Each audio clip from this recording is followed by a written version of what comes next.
So when he was drunk, that's when he told me, What did he tell you? like, I'm sleeping with my cousin. No, he didn't say Yeah, that. you see, No. I was excited, but those were the red flags. I didn't see them. And he said you're sleeping with your cousin. Yeah. Like, and he came like the other day. And tumeoana leo. And it was still okay with you. Yeah, I'm excited, like I'm going. So I told him, you don't need to be jealous. That's my cousin. I can't even sleep with my cousin. He told me, like, I'll pick that phone. I was the one who bought that phone. I'll take it. From tomorrow, you'll never talk to anyone. And I was really scared. And we were sitting together there. And I think I was putting my baby to sleep. Yes. And he was there. And we started arguing and shouting. And he kind of tried to hit me. Oh.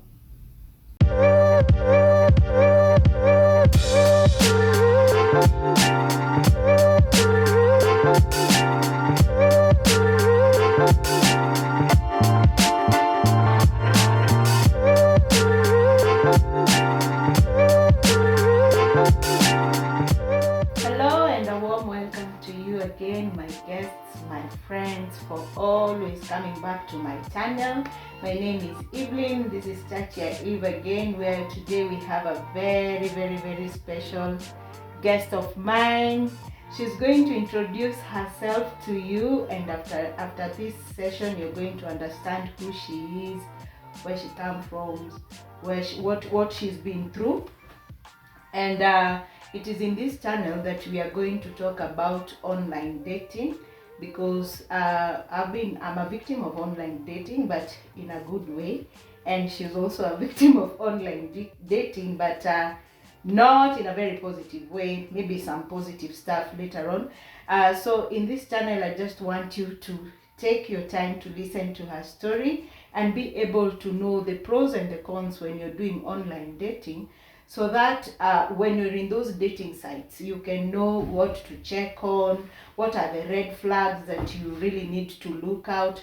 Because you see, most of us, when we are doing online dating, or when we are like visiting those dating apps, we don't really look at the red flags.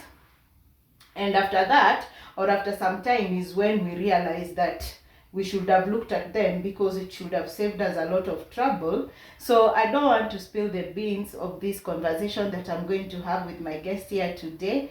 And I want her to introduce herself to you, and then maybe later on after this session, you can always have questions. You can always ask me, like, Evelyn, what is needed about dating and like online dating, because I have quite an experience in online dating, and I've helped so many people to find their perfect loves, even though I don't know why. I'm so good in that, by the way.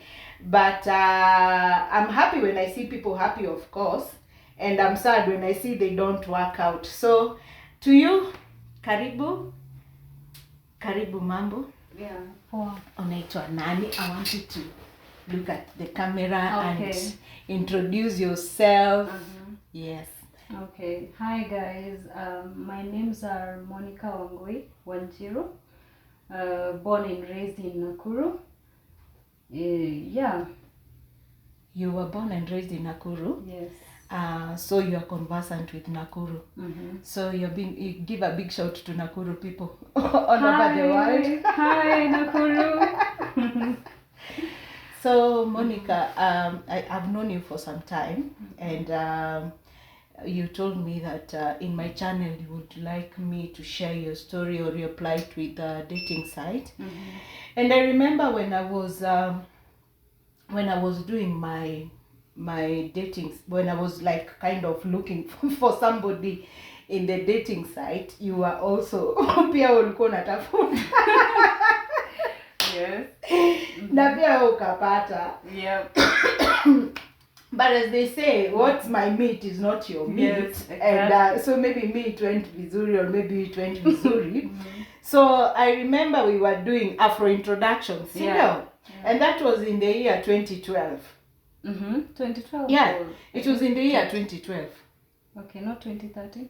No, because no, me, you got you got married in 2013. I'm saying when we went to the dating site, it was in 2012. Okay. Because I remember I had come back from Tanzania and I figured out, I said, I am so mingi.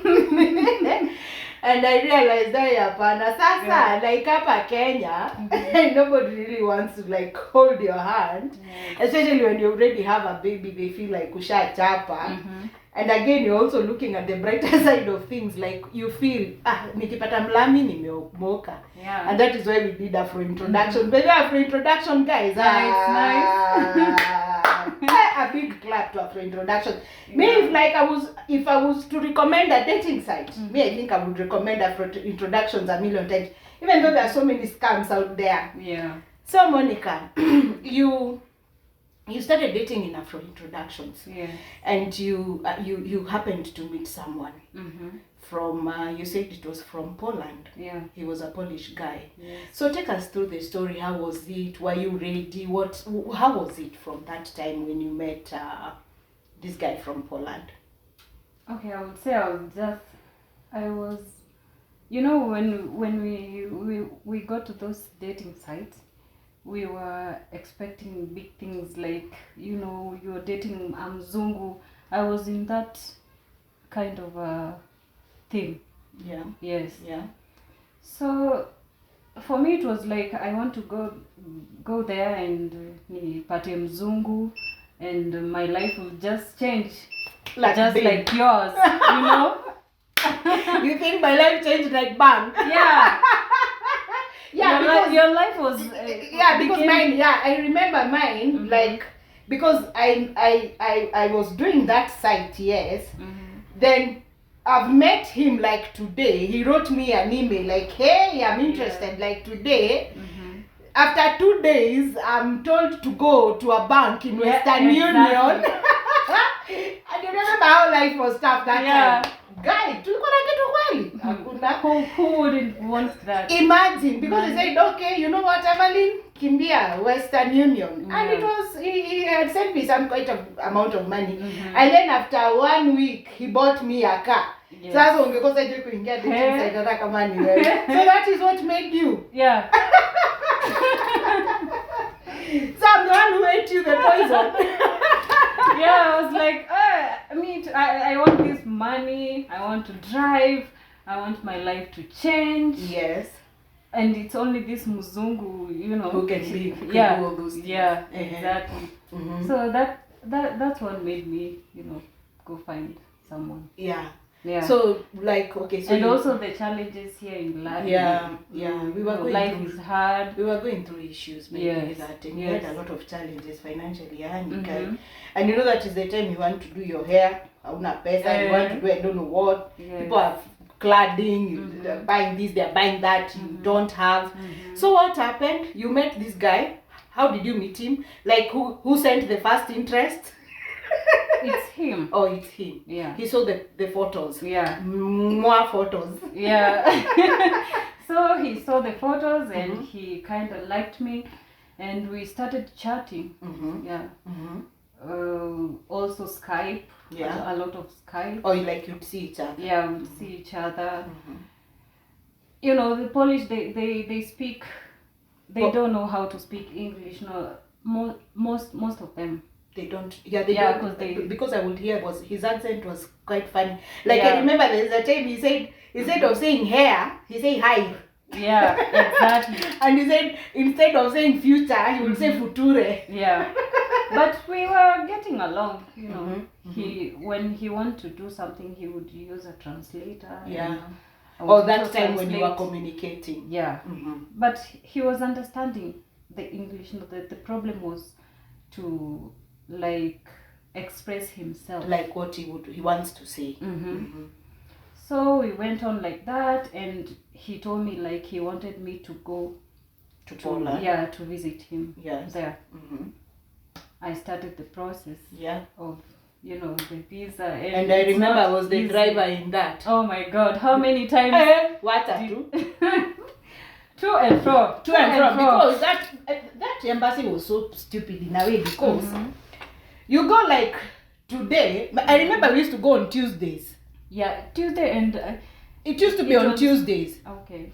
And it is in Red Hill, Village Market, Nanauko. Mhm. And if you don't have dollars, euros for It's paying. euros. They 60 chase you away. euros, yeah. But they even remember it used to be 60 euros. So Yeah. you used to go and change Mhm.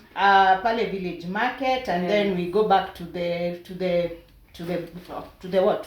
embassy. Yeah. And I remember the first time. What happened the first time when you went? Like they denied me. But they didn't tell you on the spot. It is, we used to go after 2 weeks is when they give you the outcome. Yeah. So you go like today, and then after 2 weeks you're put in a lot of stress to Yeah. wait, and there you're like, maybe I'm going, maybe I'm not going, but 90% of the mind is telling you you're going to get the visa. Yeah, and the worst thing was when I was going there, I also met two Kenyans friends. Yes. They got the first one got the visa. Yes. She There was went- a lady. Yeah. Remember there were two ladies. There was Yeah. one and there was another, and they got visas. And there's also another lady from Mombasa, Praxis. Yeah. She also got a exactly. visa. Yes. But the funny thing, do you know, like you seem the most beautiful and the most composed, But they denied you. they were still did. I was like devastated. I was giving up this visa thing. And when this You're time you're trying being and- denied visa, how is Yeah. the reaction of Mzee? He's also like, he can't take it. How? Why? I sent you the money. You have all the document. What's the problem? He just wants you to go. Yeah, come. Why are you not here? Yeah. Nikki. Mm-hmm. And I remember we tried like 6 times. I don't remember how many times. But it was quite a number of times. Yes. Being denied. Mm-hmm. Baka, this lady was like, why do you want to go? So after being denied visas, Yeah. like those so many times, Mm-hmm. what happened? So we came up with an idea. Why don't maybe this Polish guy just come and maybe we get married and we can Move with go. a spousal visa. Yeah. Because we thought with a spousal visa, it's going to be more easier Yeah. than going alone, because they used to say like, you're not going to come back, So I think that is when he decided to come. Yes.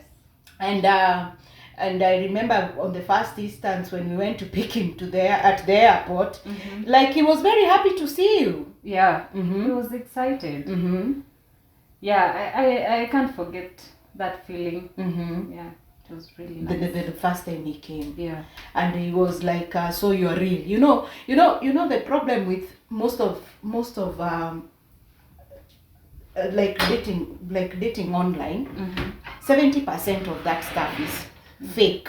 Yes. Like you can be chatting somebody who you think or you feel is a man, and kumbe it's a lady behind, Yeah. or you a man chatting a lady down here in Kenya, kumbe it's not even a lady, it's a man. Yeah. Like there's a lot of scam. So I'm sure the first time he came and the first time like you saw him, Yeah. it brought some kind of trust, and it also made you see kumbe this thing is real. Yeah. So that's when you thought like you have to do the marriage thing so that you see if you can be able to get the visa. And then Yeah. So he came and we arranged everything. We got married. yeah. And that time I had my hubby. yes. Yeah, because my hubby came in 2012 November, and yours came, I think 4 months Yeah. in 2013, somewhere in April.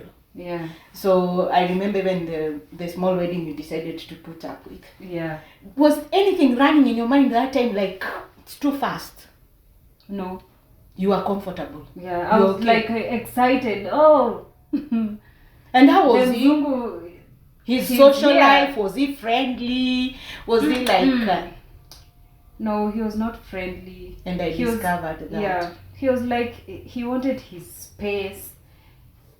He was kind of weird and different in kind of a way. You remember?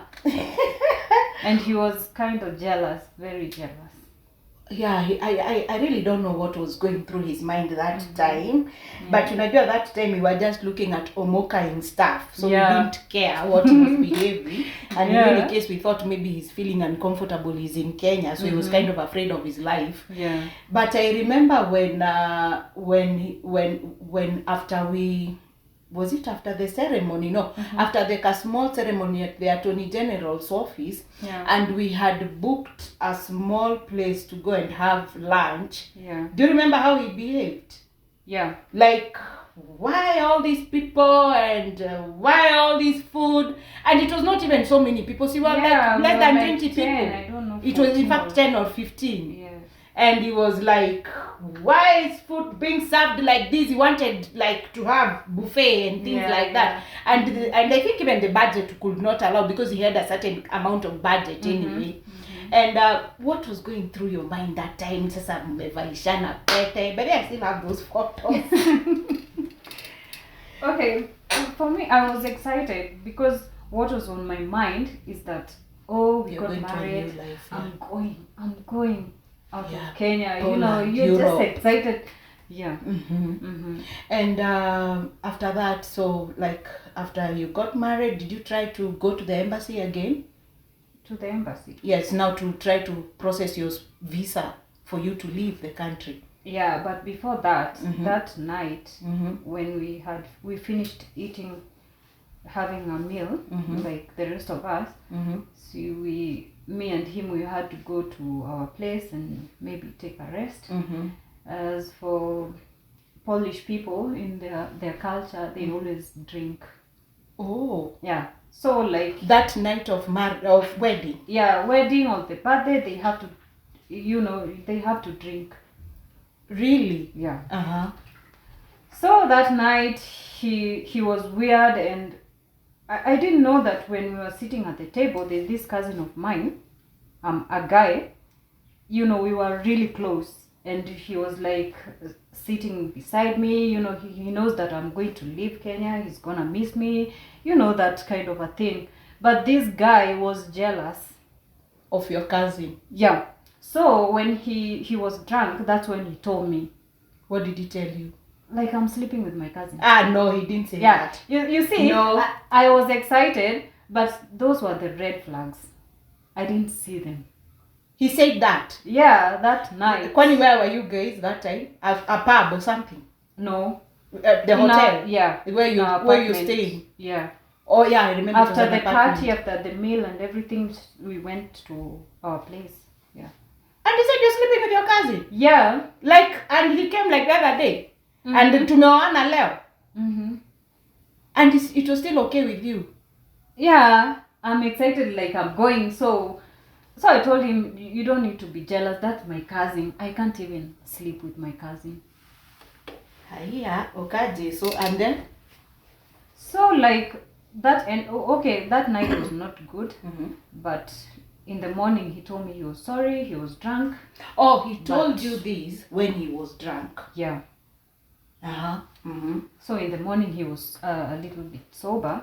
That's when he told me, I did not like, you were really close with your cousin. And no, like in Poland, you can sleep with your cousin, or I don't know, something like that. That's what he told me. So I said, no, we were really close, and he knows I'm leaving the country. That's why we were like that. Yes. And we started the process. We went to Nairobi. Yes. To start again with the visa thing. And unfortunately, I think even this time, did they deny you this time?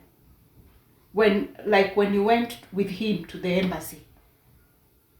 I think they did. They denied you? They denied. Yes. Because it was at the last moment, that's when they gave me the visa, and I was like, I packed my things.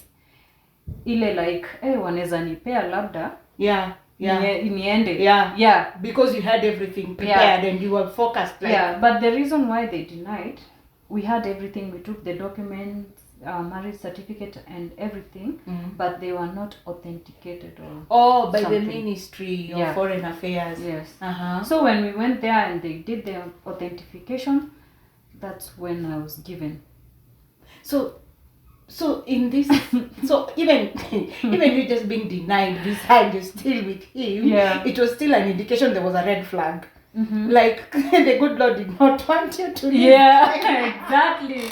But Because I remember we kept pushing. I remember there's a time we were going for like the outcome. Like we had applied 2 weeks. I drove you there, and I remember I prayed the whole trip. Like I was praying to God that if this time asikuwa amenyimwa.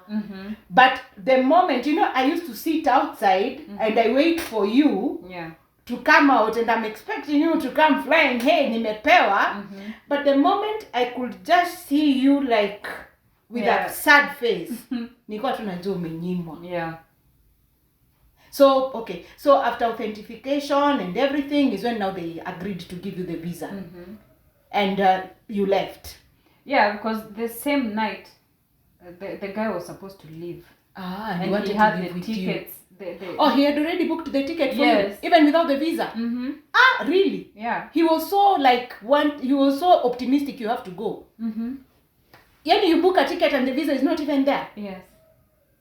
So that's why he was really pushing. Yeah. So God this time was on his side. The visa was finally given and you left. Yeah. So how was the first time? Because I think that was your first flight. Because let's start with the first flight, because first of all, when we are when we are doing online dating with Wazungu, the first thing that comes to our brain is how I'm going to be seated in that plane. Yeah. And it's my first time. Like I'm seeing myself flying. Maybe we don't like those who are coming to live here, like my happy live Yeah. you just want to we want those ones who we will go with. Yeah. Hata kama tenda niatie huko. Me, my intention is you kuta, you marry me and we go. And because kwanza sijaipanda ndege, so you're the one kwanza is going to pandisha me these ndege. Yes, exactly. So and then, so you of course you took the flight. How was the flight? How was your first time flying? Oh my God, it was amazing. Was it? It was really amazing. Before, like when we used to go at the airport. Yeah, it when was we like were taking you're our taking friends. your neighbors. We took our neighbors. We took Akina Mine. Yes. And we had Akina Hannah. Those are the people who made us go to the airport the first time. And also we also had our friends Akina Gracie and Wanjiro, her sister. So I remember when we were like Sindikishain, Wanjiro, the one who lives in Belgium. Yeah. Big shout to you, Wanjiro. Yeah. I told the good Lord, because that is the time I was very serious with dating, like me, God. I'm not staying in Kenya. I told God, you know what? This is the last person I'm coming to Sindikishai, like to see off at the airport. Yeah. The next time I'm setting foot at the airport or in this airport is either me going or coming to pick somebody who has come to see me. And kumbe Mungu skizas. Because the next time I went there is when my hubby came. And he proposed at the airport. I remember he just saw me. He went down on his knees, and all the airport, and we were back in Adada, by the way, and all the airport staff, like the attendants at the airport, they were circled up and they clapped like crazy. So imagine, like I told God, you know what, me nimetoka kusindikishaga watu. Me, it's either next time I'm going or somebody coming. So I can imagine how you were feeling that time. It was amazing. Cause hiyo time yenye unasindikiza au neighbors at the airport, feel ukifika kwa airport unajua unakuwa na hiyo feeling ni kama unaenda but you're not going. So I was there. With my bags, the checkpoints. Mpaka unaona nika unaweza ambia urudi. So it was amazing. But at least you had somebody to guide you, because somebody was been to places a lot. So we tukamaliza, tukapita kwa checkpoints, kila kitu, bags and everything. How was your experience like flying for the first time? Because I know it's an experience that so many dream for. You know, there are so many people who have stayed even for like their whole of a lifetime without boarding a plane. And sometimes when we are raised in poor backgrounds, or sometimes backgrounds with challenges, we never see ourselves in planes. We never see ourselves going outside somewhere, even if it's just for a visit. So how was it for the first time? As I was saying, it's an amazing feeling. Yes. Yeah. Kubebwa na ndege. Yeah, venye inaanza, venye mnastopia. It's really nice.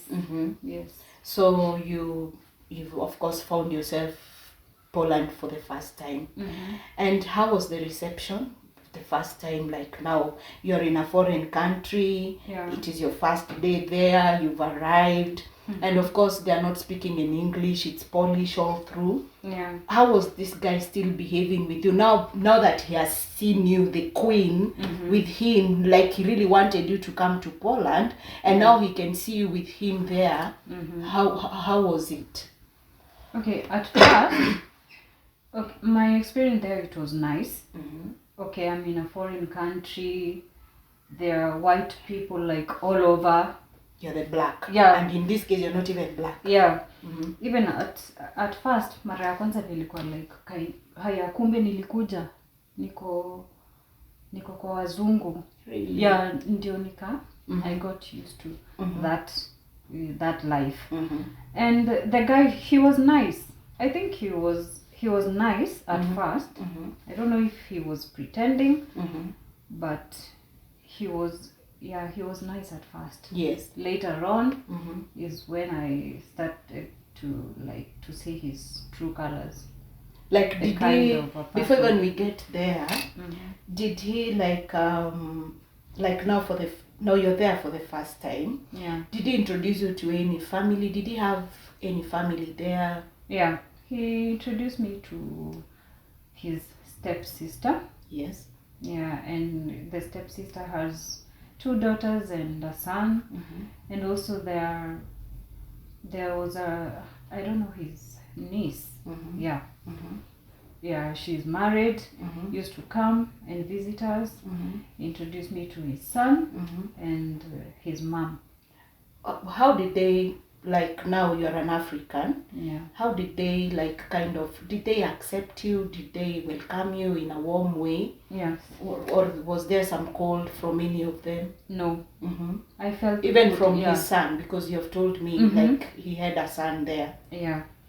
What happened to his previous marriage? Okay.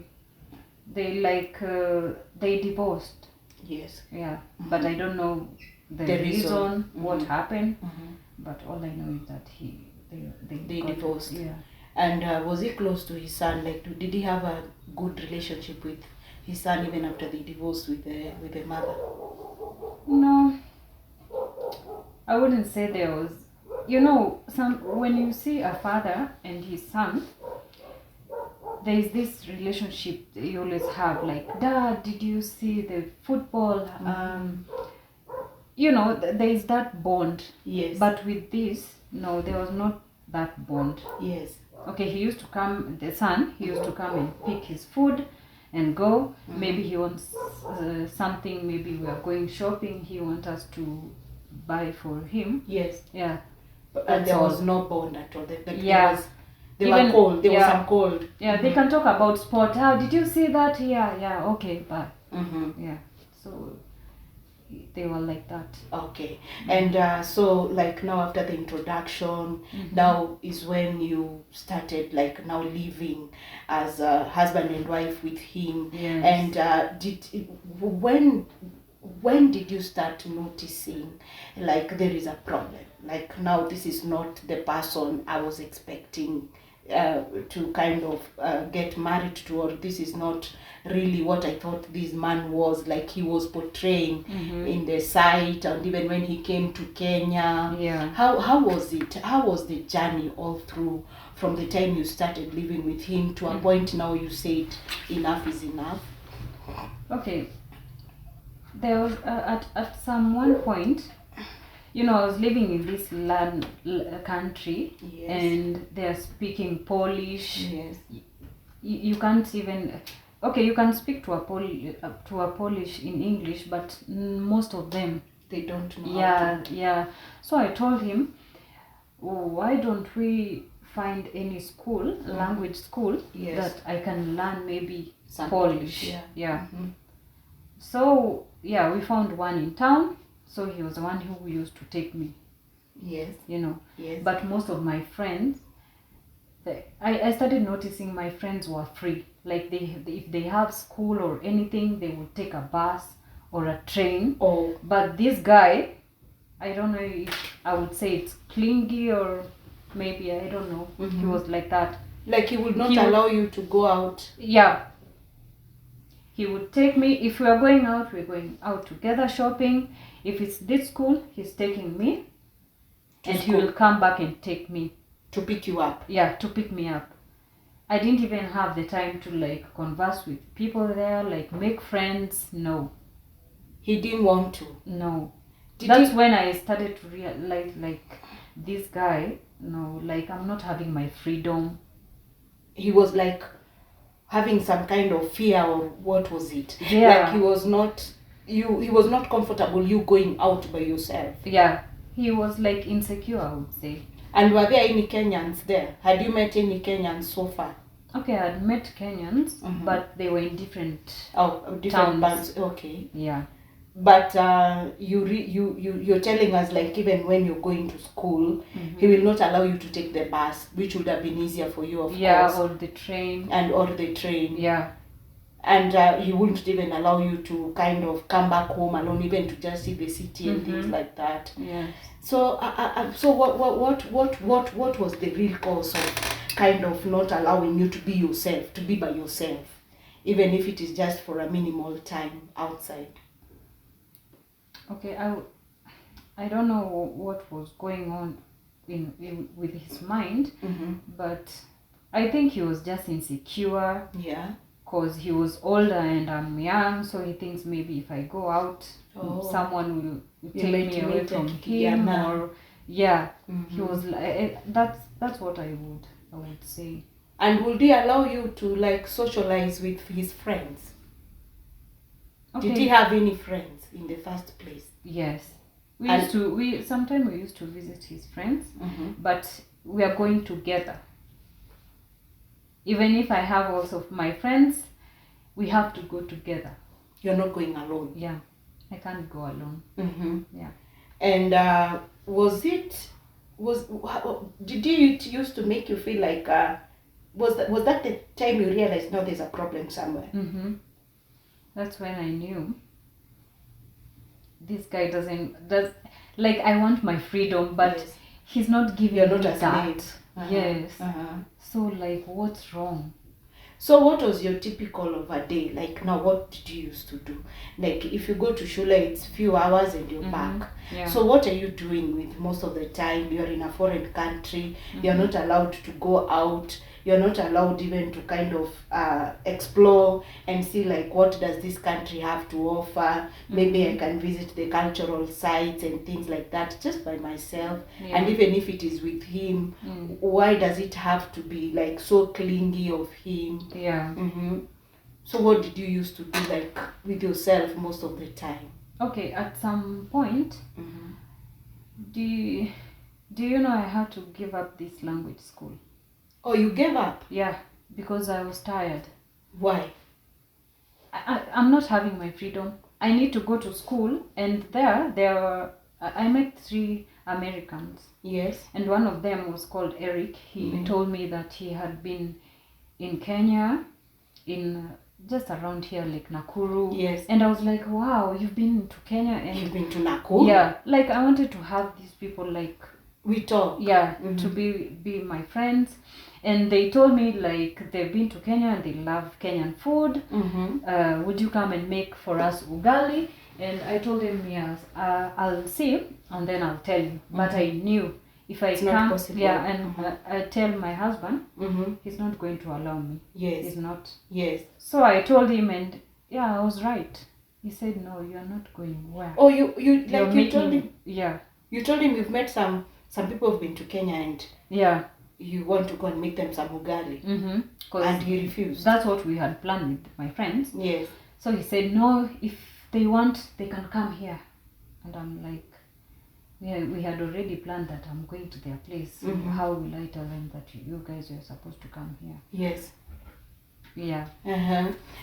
And so after... So, like, after this incident, I told this dude, okay, my husband, sorry, I told him, like, I'm not going back to school. Like, I'll just stay at home.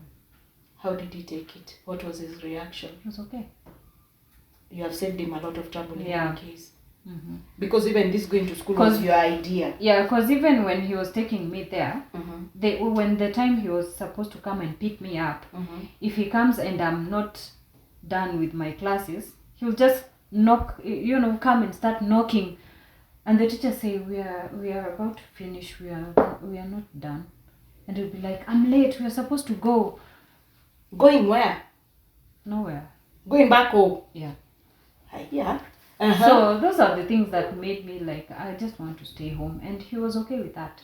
So I stayed home. I would just wake up, do my house chores. Yeah.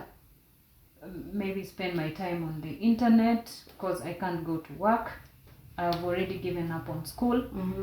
So that was my life. If he had like friends, we'd go with him, maybe visit. And maybe if I have someone I want to meet, we'll go together. So I kind of got used to that. And I realized at some point you even stopped communicating with Kenya. Yeah. Was he so much like he really didn't even want you to continue having ties with your family back home? Yeah, the guy was, I don't know, whenever I pick a phone and I start talking, he's there. Yeah. And you know how if you're calling home, you're maybe in another country and you're calling back home in Kenya, the calls, they are usually long calls. Yeah, and they're talking in Swahili. Yeah. So this thing would piss him off and he would just behave in a weird. He doesn't want you to communicate home. Yeah. Like if you want to communicate, hello, how are you? Yeah. Are you okay? Bye. Just that. Okay. And how, so after all these incidents, I think you lived in Poland for 6 years. Yeah. So after some time, maybe I think after like 3 years, how was it? Okay. So muliendelea aje, like how did you fare around with this guy until now you had to come back to Kenya? I don't remember exactly what happened, but I remember I got pregnant. Oh, you did get pregnant? Yeah. I don't know, it was after 2 years or 3 years. Yeah. So I got pregnant. And did he want you to get pregnant or it was your idea? Okay, we wanted to have a baby. Oh, you, both of you? Yeah. Yes. Because when we go out, we used to see these mixed babies and they look so beautiful and yeah, it's something we wanted, both of us. Yes. So I started to notice all these, symptoms, I don't know how to call them, morning sickness and things like that. Yeah, so I went to check up and I found out that I was pregnant. Was he happy? Yeah. He was very happy. Yeah, he was happy. I was also happy. Yeah. How was the journey in your pregnancy? Was he there? Yeah. He was there. Yeah. Was it an easy pregnancy? Yeah, it was easy. Okay. And later on, so you gave birth to a what? A baby girl. Yes. Yeah. Wow. And so after now you having a baby, and it's now almost, I think, 3 years after leaving Kenya, and now you're a new mom, and in a new country, and now at a point where you're not allowed to kind of make friends and be by yourself. Okay. Did you ever show him you want to work or you want to stabilize and even to get residence, things like that? Okay, before we get there, I wanted to say when I was pregnant, that's when he gave me a little bit of freedom. Oh. Because yeah, the people around was telling him, this girl, she's pregnant, she needs to take a walk. You know, you need to exercise. Yes, It's like yes. going out. Mm-hmm. Yeah, that's when I had a little freedom. Mm-hmm. Started walking. I would walk because we used to live near the beach, so I would walk there around, then come back home. By doing that, I also met a friend. So when I got my baby girl, she also got a girl. Yes. So yeah, she was my neighbor, so I used to visit her. But also when I was at her place, maybe I would have, maybe let me say I've stayed like 1 hour, I don't know how many minutes. You start calling me. Oh. You need to go back home. Wow. Yeah. Only 1 hour. Yeah. And you want I had to my go back. freedom, but not that the way Not I that wanted. much of a freedom. Yeah. It was a censored freedom anyway. Yeah. And so I was asking you, how was life as a new mom? Yeah. And of course, in a relationship where you're not having this freedom and you're not even allowed to kind of stabilize, you know, because you see, the first thing we Kenyans, especially what we do when we go to these foreign countries, the first thing we want is to get residence because you don't want to go back home. And I'm sure that is what was running in your mind at that time. So did you ever get to a point where you could kind of apply for citizenship or residence, something like that? Yeah. For that, I would give credit. He was really helpful with those things. Oh. Like, he didn't want me like To go be back. Yeah. That's why he was really like on it, working on it. I got a temporary card. Yes. 2 times. Yes. And then I later on got a permanent residence. Yes. And so after. But with the work, no. I used to tell him I need to go to work, and he would tell me, no, you don't have papers, you don't have certificates, you'll just have this, you'll not have a good job. Then I used to tell him, maybe I can go to school and maybe I'll have this paper, you're saying certificate, so I can have a good job because all my friends, they're working and they're doing all those things. But no, he was like, you can just stay here. I am rich, I have everything, this is all yours. All yours, but I still don't have my freedom. Yeah. And did he kind of allow you to, like when he was telling you, you can't find a job? Yeah. Well, as per se, if you have some residence in a country, you're allowed to work. You don't even need a work permit because they recognize you as a maybe, can I say 70% of their resident? Yeah. And could you see other Kenyans working there? Yeah. Like Most of my friends were working and schooling. Yeah, they were doing everything. Yes. Yeah. And so after like now you're a new mom. In this case, you have your beautiful daughter. Of course, I've seen her; she's very beautiful. Yeah. And after now all this has happened, did you like ask him, can I visit home? Yes, I did. But before that, when I got my daughter, I also changed it because I saw this guy. I saw his true, His true colors. Yeah. Like he's insecure. He doesn't. Okay, I want my freedom. He doesn't want that. And he was a very hot-tempered man. Yeah. Like, you can be in a supermarket, maybe you're doing shopping with him, and then one thing will just piss him off, and the whole shop will close. Yeah. Like, what the? I don't want to mention. He used to say, Kurwa! Yeah. All those. So, with that, he made me feel like I needed I wanted to have a different life. Now that I have my daughter, let me focus with my daughter. I didn't want anything to do with him. Yeah. So I changed. It was only me with my daughter, and he also kind of felt that, and he used to ask me, why are you acting like this? And I was telling him, because you do this and this and I don't like it. And then he will be like, I'm sorry, please forgive me. And then the next day he forgets and starts all over again. Yeah. And that was like his relationship with the baby at that time? Okay, with the baby it was not bad. Yes. But you know the baby is feeling all this motion in the house, Okay. how he's screaming and shouting. Okay, sometime when we left home, Yes. because there came a time and I used to tell him, you can just go shopping alone. I'll just stay with the baby. I don't need to go. Yes. And then I'm with my baby, we're just playing, and then you just him cursing, opening the door and banging everything. And I'm like, what's wrong?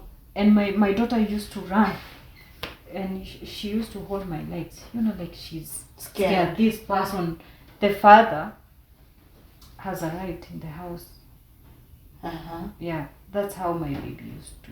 So you were kind of trying to protect, and that's why you decided to kind of live for her. Yeah.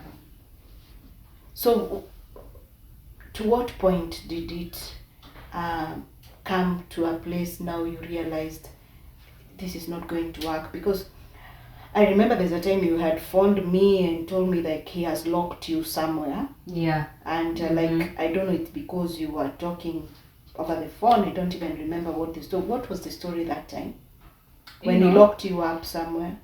As I said, you know, I gave up on him, I would say that, because I was tired with his behavior and everything.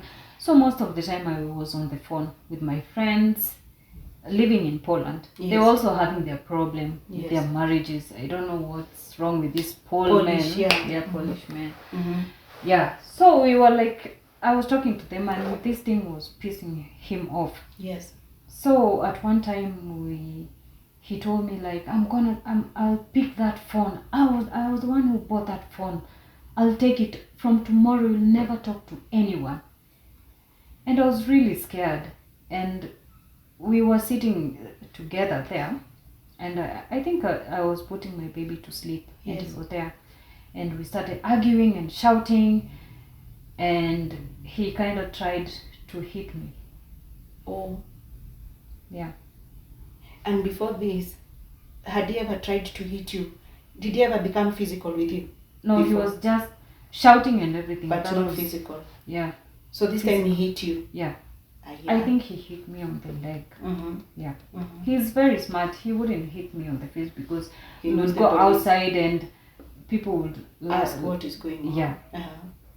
So I was really mad. That's when I called all of you here back home and Yes. I was telling you it's not good. I just want to get out of this place. Mm-hmm.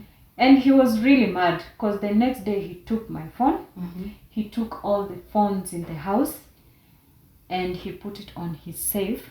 I remember I used to know the password, but he changed everything. Yes. So he put everything there.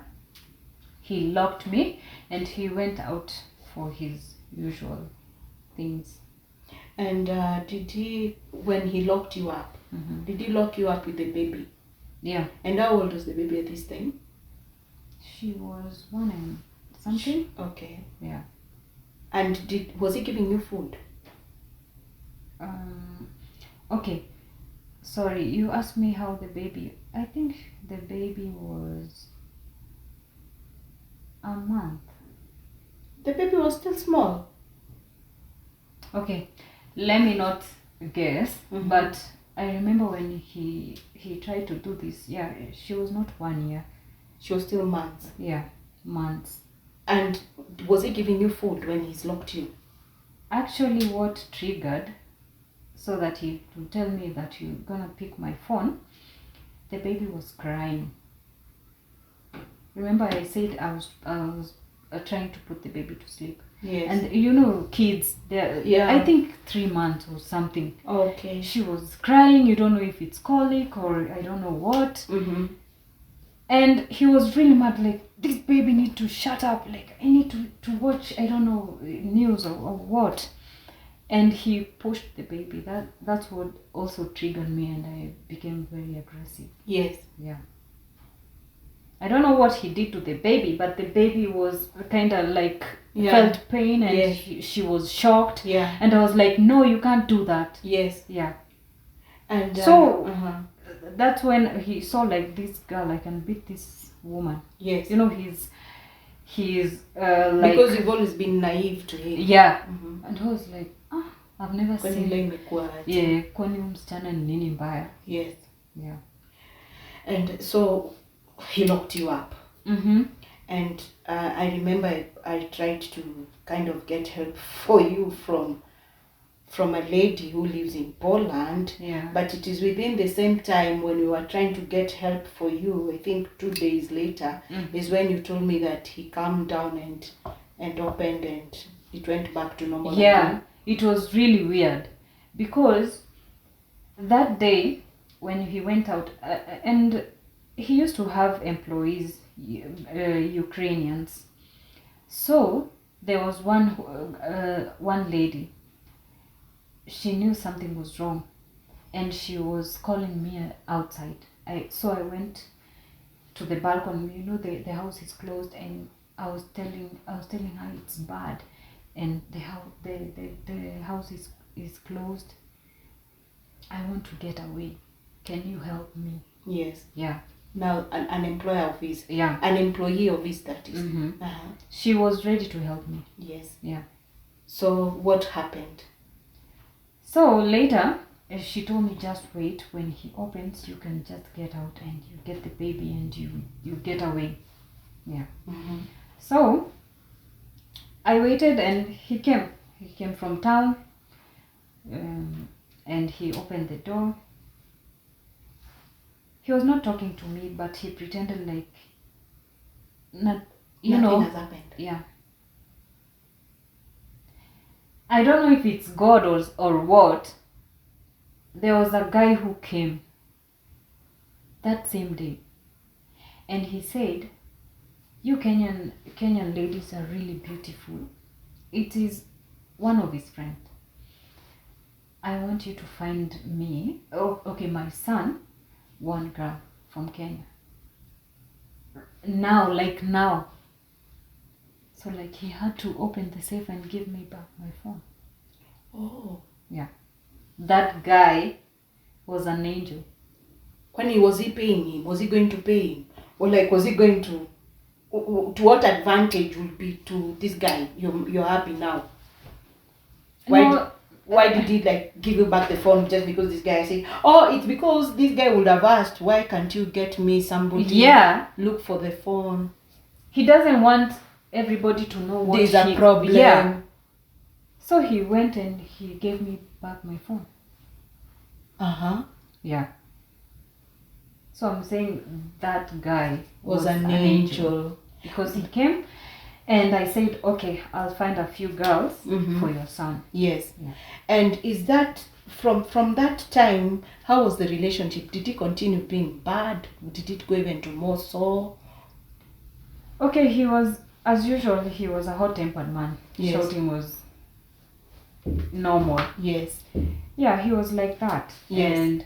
But it came at this point when I said, like, I don't want to live with this man because I never thought he would do that.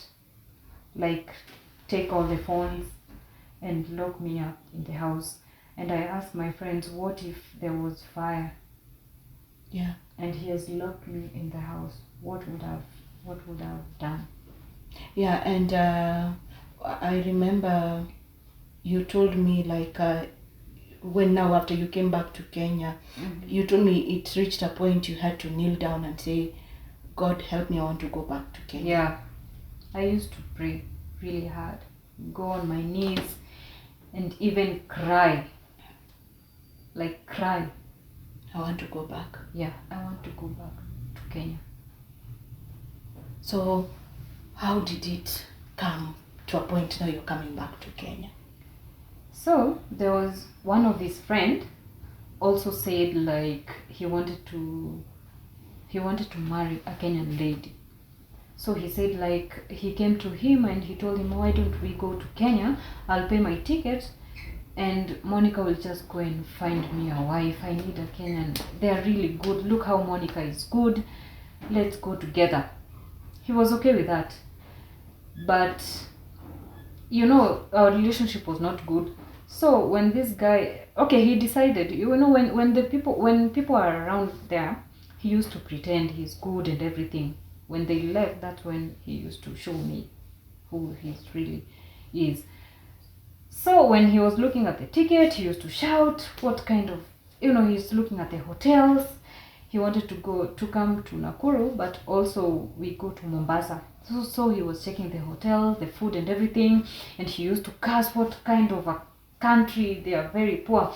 They can't even state, is it breakfast and food and how much. He was And crazy. he just didn't have the patience, because we have everything in the internet. Yeah. We have all these applications where you can see where you want to go. Mm-hmm. But as for me, I just wanted to come back, and I didn't want to go back. So when you were coming back, and this time, and this one, you're coming like a trip, Yeah. to try and find this friend of his, a wife Yeah. or a girlfriend. Mm-hmm. But to him, he knows you're coming and going back. Mm-hmm. But in your mind, you're praying Yeah. you're not going back to Yeah, I'm Kenya. not going back. So to you didn't Kenya. even show any indications. Yeah, because I remember when all this, the incident that happened, he locked me up in the house and everything. My friends were telling me, why don't you report him? But I would say, I was really scared. You know, you're in a foreign country. You don't know anyone. Yeah. Even these Kenyans, they're just Kenyans Yeah. in a foreign country. Yeah. How will I start? I was really scared. But the people told me, you can go and report, and he will never do that. You'll be taken to a safe house with your child. But no, I was... You were still scared. Yeah, I was scared. Because if we can go back a bit, I remember when you lost your brother, sorry, Yeah. he kind of, everybody would have expected you to come for the funeral. Mm-hmm. But I later on came to realize, like, even after you lost your grandma, Yeah. and this is grandma she raised you, Mm-hmm. Especially those two those people, two, they those are bring- very, yeah, they're they- very important people in your in life. my life. But he Yeah. didn't even want you to come for the funeral. Yeah, he was like, I can send the money. Just money, that's Yeah. it. You don't need to go. Because he thought maybe if you go, you won't come back. Yeah. Yeah. Mhm. So fast forward, you came to Kenya Yeah. as like a holiday. Mm-hmm. And what happened after that? When I remember when I came here, the first thing I needed to do was to renew my passport. Yes. Yeah, to change the old passport to the East African Yes, passport. yeah. That was my main thing to do here. Yes. So I came, and we were staying in a hotel just here in town, Yeah. in Nakuru, and I couldn't even leave the hotel and come and see my family. Yeah, like he didn't even want you to come and see us. Yeah. Like it's even mom who had to come to the airport and Yeah. even visit you yet you It's have family true. back here. Yeah. You know, someone will say that maybe it's me, like nimetoka huko nimekuja na Unaringa. maringo, but no. It was what you were going Yeah. through. Actually, when we came here, he was telling me, no, we are going back to Kenya, but in Nakuru we will stay one day and then we go to Mombasa. And I started arguing, like, you know, I have my family and my Which you've not friends seen for in 6 Nakuru. years. So how am I supposed to just stay one day in Nakuru and then go to Mombasa? So he was telling me, you wanted a vacation, so I'm taking you to Mombasa. But even seeing your family in 6 years is vacation enough. Yeah. Yeah. Wow. So you I came. I started the process of my passport and everything, and he was calling me everywhere and shouting, where are you? And you know, here in Kenya, things go slowly. I know. Yeah. I know. And he's here calling me, where are you? Why are you taking so long?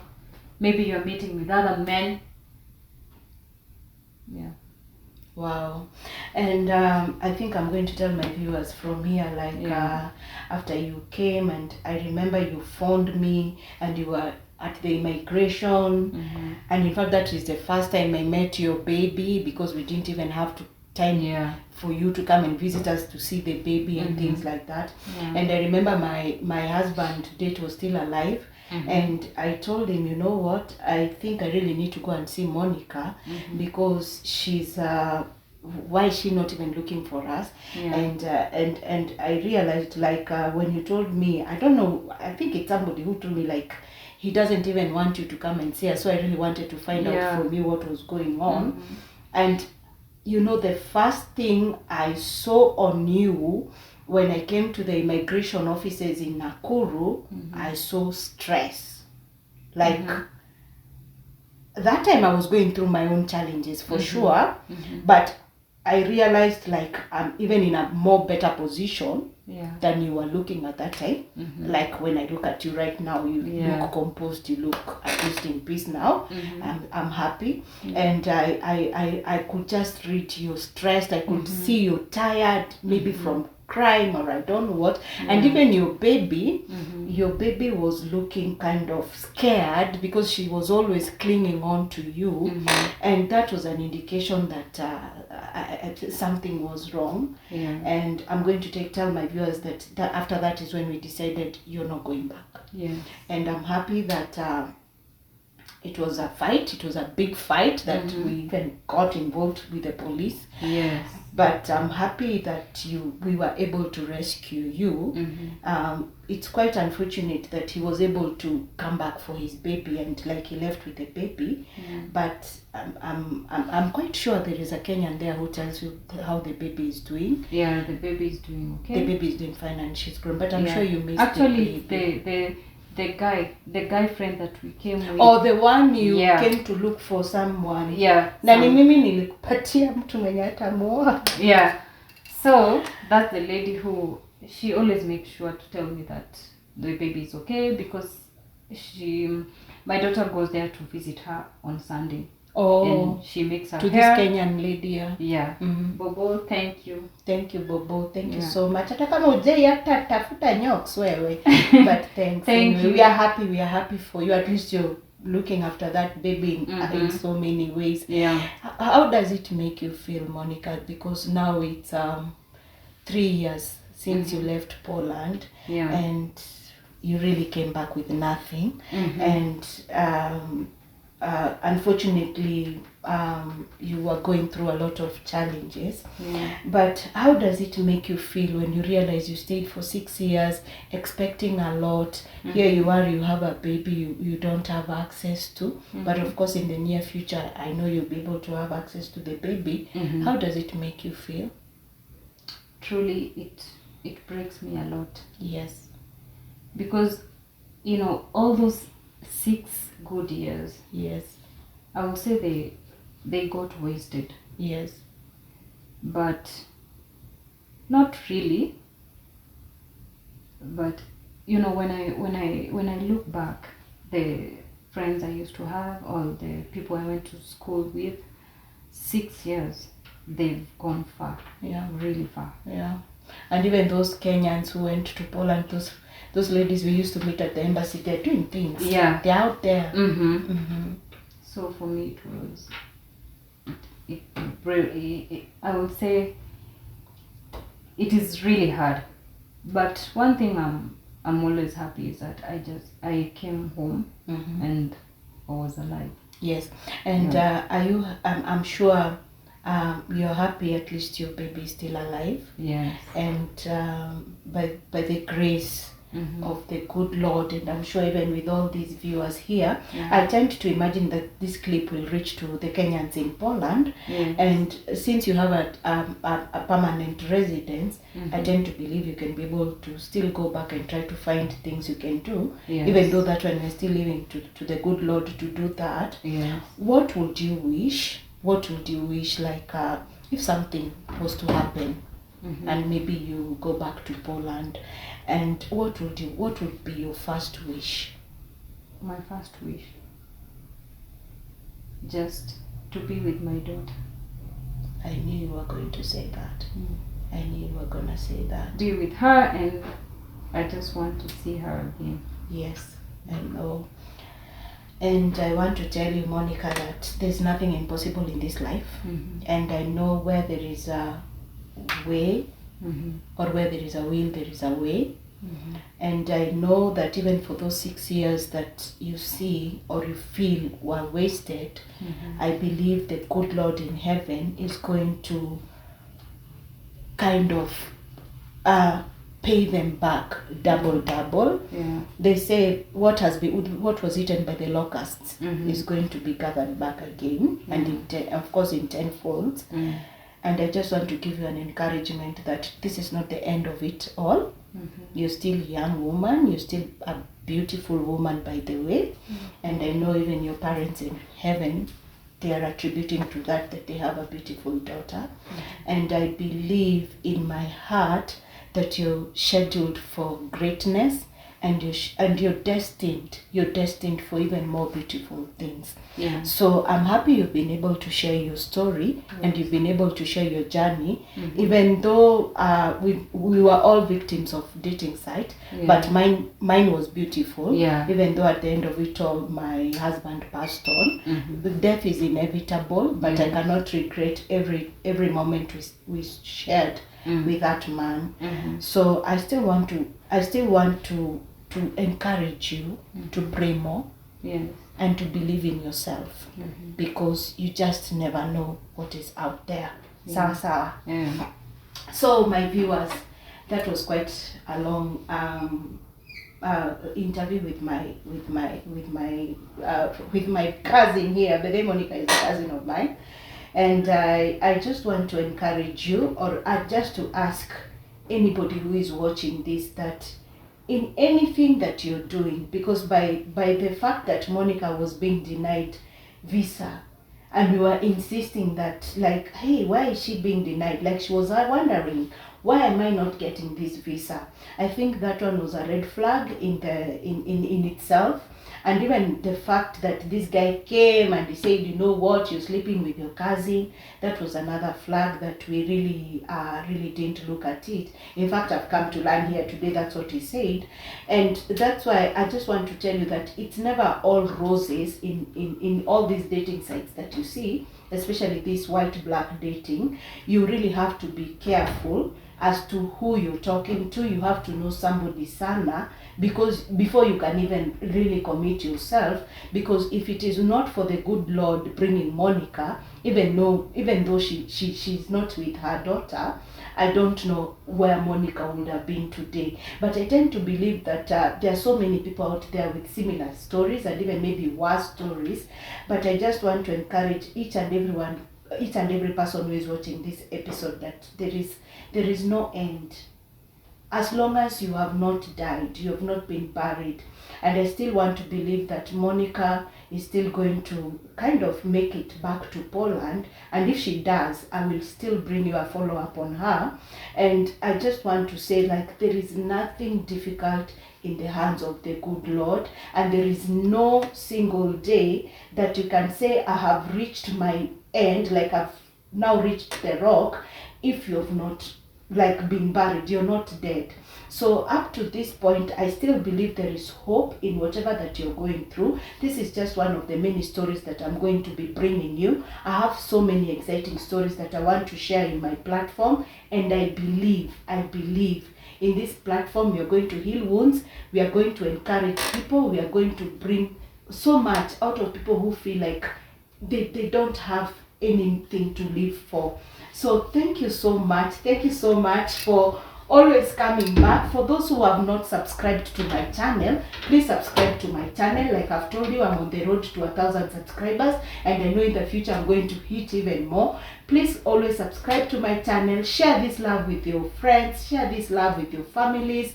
That is the major support you can give me, and I will always reciprocate by saying thank you. So until next time, thank you, God bless you, and bye bye.